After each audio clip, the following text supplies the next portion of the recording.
Dia takkan tuntut. Dia tidak akan berharap dan bercita-cita apa-apa bentuk kemuliaan daripada penguasa dan pemerintah. Itu bukan cita-cita dia. Adapun dia kena servis, berkhidmat itu atas dasar tanggungjawab dia kepada Allah Subhanahu wa taala. Contoh dilantik sebagai qadhi ke, dilantik sebagai mufti ke, ialah kerana tanggungjawab dia untuk melaksanakan kewajipan agama, tapi bukan itu cita-cita mereka. Itu sifat dikatakan seorang ulama. Sifat sebagai seorang ulama. Dalam sejarah, Imam Abu Hanifah dipenjarakan, diseksa dalam penjara hanya kerana dia menolak untuk megang jawatan sebagai seorang qadhi. Tolak jawatan qadhi, dipaksa oleh penguasa pemerintah dia. Kena terima. Kalau hang tak terima, nanti kami penjarakan hang. Aku tak terima, penjarakan aku. Mereka penjarakan Imam Abu Hanifah. Bukan takat penjara, diseksanya. Hanya kerana tidak menerima jawatan sebagai seorang qadhi. Kerana dia bimbang, bukan tak boleh terima, sebenarnya tak salah. Dalam sejarah Islam, bahawa orang-orang alim pun menerima jawatan atas dasar bukan kerana kemuliaan itu yang dia nak, tapi kepertanggungjawaban untuk melaksanakan tuntutan agama, ilmu di atas bahu mereka. Kemudian dikatakan seorang ulama itu apabila selalu menyebut perkataan wallahu a'lam, Allah lebih mengetahui. Ni kita tak boleh jadi orang alim ni pasal ni. Orang tanya jawab selalu. Maklumat mana? Facebook. Tak ada dah perkataan wallahu a'lam. Tuan-tuan buka kitab-kitab lama. Di hujungnya dia mengarang, ulama ni mengarang berpuluh-puluh jilid, tapi di hujungnya masih tulis perkataan wallahu a'lam. Tu, kita buku apa kita tulis? Buku apa yang kita tulis? Kan? Bila orang tanya, jawab. Orang tanya, jawab. Pantang orang tanya aja, jawab selalulah. Itu sifat ulama. Dia akan sentiasa menjawab perkataan wallahu a'lam. Walaupun dia jawab wallahu a'lam. Dia jawab. Ada yang tak jawab. Macam Rasulullah. Rasulullah ni di antara contoh teladan bahawa dia tidak mengetahui satu perkara dan tidak akan jawab. Contohnya ditanya kepada Rasulullah tentang yas'alunaka 'anil ruh, yas'alunaka 'anil anfal. Banyak ayat-ayat ditanya kepada Nabi sallallahu alaihi wasallam, ada yang Nabi tidak menjawab kerana menunggu wahyu daripada Allah sampai berbulan-bulan, bahkan ada sampai sampai menunggu, bahkan sampai berbulan-bulan kerana Rasulullah tidak mengetahuinya. Sebagai contoh, yas'alunaka 'anil ruh. Orang Yahudi ni, dia cerita ayat ni, dia bagi poin ni kepada orang musyrikin.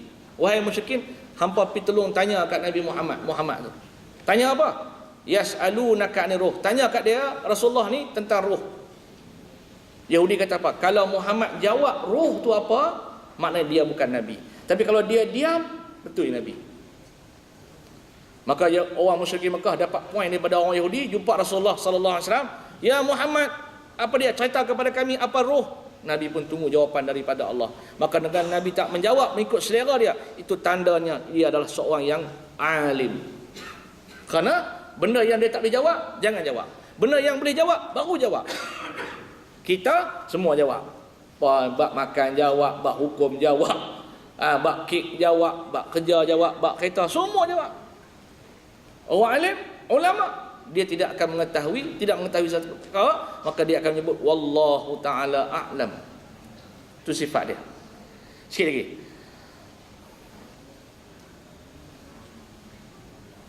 Tandanya seorang ciri-ciri orang yang alim itu, ulama itu, kata ulama, tidak menjadikan ilmunya untuk mendekatkan dunia dan menjauhkan dirinya daripada orang yang fakir. Maknanya ilmunya bukan loncatan untuk mendapat dunia.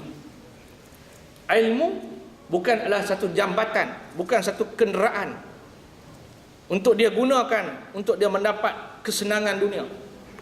Itu ciri dia. Ilmu itu tidak jadikan kenderaan, bahkan dialah yang mengenderai ilmu. Ilmu di atas bahu dia. Ilmu yang dia pikul, bukan dia pikul ilmu. Kita pula macam tu juga. Islam kita ni, Islam tak atas bahu kita. Islam yang pandu kita, bukan kita pandu Islam. Islam yang pandu kita, Al-Quran dan Sunnah yang memandu kita, bukan kita ambil Al-Quran dan Sunnah mengikut apa yang kita nak. Sekarang ni sifat masyarakat, mereka suka mencari jawapan apa yang mereka nak, bukan mereka mahu mencari kebenaran. Ni, zaman sekarang ni. Bila para ulama berhujah bagi pandangan, tak mau. Mereka nak jawapan yang mereka nak. Itu sifat masyarakat sekarang. Sebab itu mereka mengenepikan pandangan ulama. Nak jawapan yang mereka nak, bukan menak kebenaran.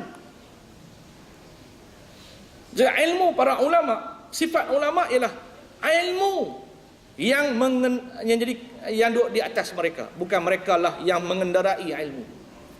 Ilmu itulah yang membimbing, yang memandu mereka. Bukan mereka pandu ilmu. Oh, pandu ilmu ni maknanya kita ambil mana ilmu yang kita selera, yang kita ambil. Mana-mana ilmu, kefahaman ajaran yang tak selera dengan kita tolak. Itu bukan sifat dia. Ini bukan sifat orang yang alim. Tidak memilih ilmu. Tak memilih. Maknanya benda yang boleh cerita, yang tak boleh cerita, tak boleh cerita. Tak. Para ulama menceritakan kesemuanya daripada Allah Subhanahu wa ta'ala. Tidak menyembunyikan kebenaran, tidak menyembunyikan yang hak, dan tidak menyembunyikan kebatilan. Itu sifatnya yang disebut sebahagian daripada sifat para ulama yang kita kongsikan pada hari ini. Mudah-mudahan kita mendapat sikit pengenalan dan manfaat di atas perkongsian kita pada hari ini. Antara tajuk kita ialah membincangkan tentang sesuai kenal kita dengan alim ulama. Siapakah mereka? Sebagaimana yang dinyatakan oleh Allah dalam Al-Quran, dinyatakan oleh Nabi SAW dalam hadis. Ada yang banyak dalam hadis Nabi SAW.